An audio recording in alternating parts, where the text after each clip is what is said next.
দেন।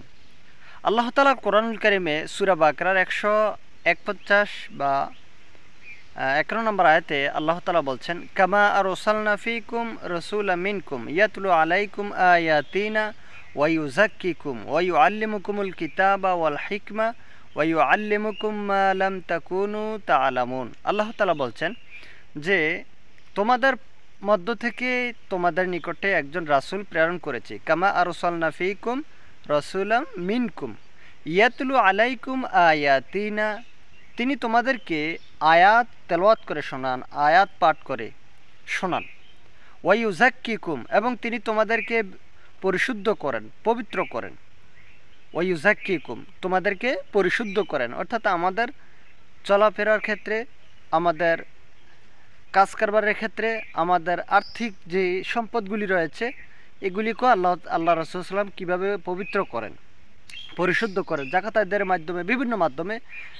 তাছাড়া আমাদের যে অন্তরে নেফাকি রয়েছে এগুলি দূর করার মাধ্যমে, বিভিন্ন মাধ্যমে তিনি কী করেন, আমাদেরকে পবিত্র করেন, পরিশুদ্ধ করেন। ওয়া ইউযাক্কিকুম, এরপরে বলছেন ওয়া ইউআল্লিমুকুমুল কিতাবা ওয়াল হিকমা, এবং তোমাদেরকে শিক্ষা দেন কিতাবের জ্ঞান। কিতাব অর্থাৎ কোরআনের জ্ঞান তিনি আমাদেরকে বিভিন্নভাবে শিক্ষা দেন। ওয়া ইউআল্লিমুকুমুল কিতাব ওয়াল হিকমা, এবং তিনি শিক্ষা দেন আমাদেরকে হিকমা, অর্থাৎ তিনি আমাদেরকে হাদিস শিক্ষা দেন। এটা আল্লাহ তাআলা কোরআন কারীমে বলছেন। তাহলে কয়টা কর্মসূচি?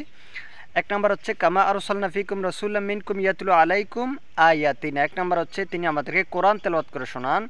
2 নম্বর হচ্ছে ওয়া ইউযাক্কিকুম, তিনি আমাদেরকে পরিশুদ্ধ করেন। 3 নম্বর হচ্ছে ওয়া ইউআল্লিমুকুমুল কিতাব, তিনি আমাদেরকে কিতাবের জ্ঞান শিক্ষা দেন। 4 নম্বর হচ্ছে তিনি আমাদেরকে বিশুদ্ধ হাদিসগুলি শিক্ষা দেন। এই 4টা কাজ ছিল রাসূল সাল্লাল্লাহু আলাইহি ওয়াসাল্লামের। এই কাজগুলোই আমাদের জন্য জরুরি। এখন তিনি কি আমাদেরকে কোরআন সুন্নাহ ব্যতীত কোনো পীরের কিসসা কাহিনী শিক্ষা দিতেন? আল্লাহ কি এই দায়িত্ব দিয়েছেন যে স্বপ্নে পাওয়া ধর্মের শিক্ষা দেন, স্বপ্নে পাওয়া ধর্মের শিক্ষা দেন, অথবা পীরের কাহিনী শিক্ষা দেন, কোন হুজুর পানির উপর দিয়ে গেছে এগুলো শিক্ষা দেন? জি না, এগুলি শিক্ষা দেননি। তিনি আমাদেরকে এই 4টা কর্মসূচি দিয়েছেন। এই 4টা কর্মসূচি আমাদের জন্য জরুরি।